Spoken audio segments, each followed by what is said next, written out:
આજની પોસ્ટમાં આપણે શિવ પુરાણ વાંચવાના ફાયદા અને શિવ પુરાણનું શું મહત્ત્વ છે તેના વિશે જાણીશું. શિવ પુરાણની મહિમા શું છે?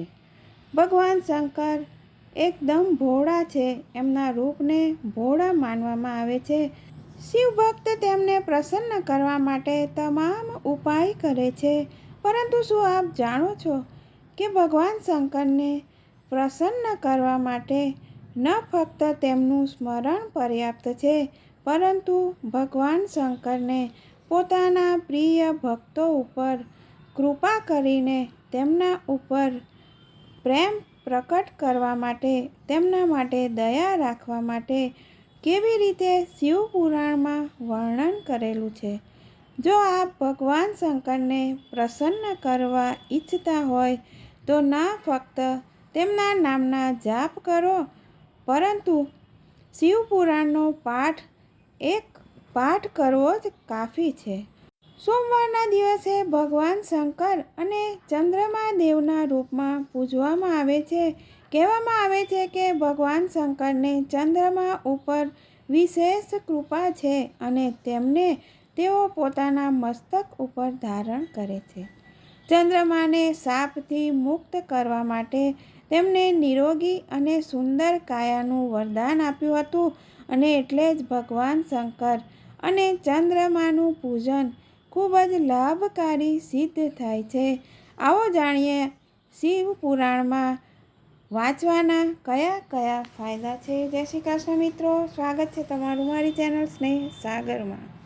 જો આ શિવ પુરાણની જાણકારી આપ સર્વને પસંદ આવી હોય તો લાઈક, શેર અને સબસ્ક્રાઈબ કરી બેલ આઇકોન હિટ કરશો. શૈવ મત પ્રમાણે અને શૈવ સંપ્રદાય માટે શિવ મહાપુરાણ એક ખૂબ જ પવિત્ર ગ્રંથ છે. આ ધાર્મિક ગ્રંથમાં ભગવાન શંકરની મહિમાનું વર્ણન કરવામાં આવેલું છે.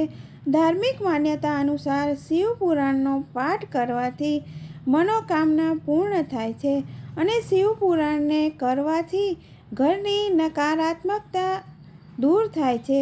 જો કોઈ દુશ્મન આપને નુકસાન પહોંચાડવાનો પ્રયાસ કરી રહ્યા હોય તો તે તમને તેનાથી બચાવે છે અને નુકસાન કરવાવાળો વ્યક્તિ પોતાની મેળે જ શાંત થઈ જાય છે.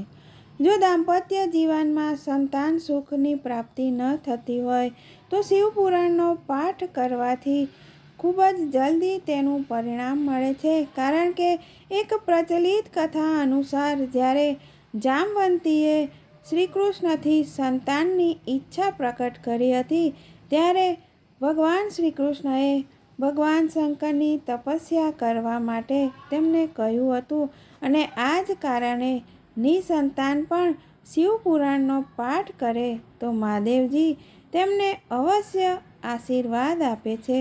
અને આ જ કારણે કેટલાક કાર્યોમાં જો બાધા આવતી હોય, જો અડચણ આવતી હોય તો શિવ પુરાણનો પાઠ કરવો જોઈએ. સોમવારના દિવસે શિવ પૂજામાં શિવ પુરાણનો પાઠ કરવામાં આવે તો ભોળેનાથ અત્યંત પ્રસન્ન થાય છે. પરંતુ કેટલીક વાર આપણે અજ્ઞાનતાવશ શિવ પુરાણને વાંચતી વખતે કેટલીક સાવધાની રાખતા નથી, જેનું વાસ્તવિક ફળ આપણને પ્રાપ્ત નથી થતું, આપણને તે ફળ મળતું નથી. અને એટલા માટે જ શિવ પુરાણને વાંચવાનો સમય અને કેટલીક સાવધાનીઓ અવશ્ય રાખવી જોઈએ.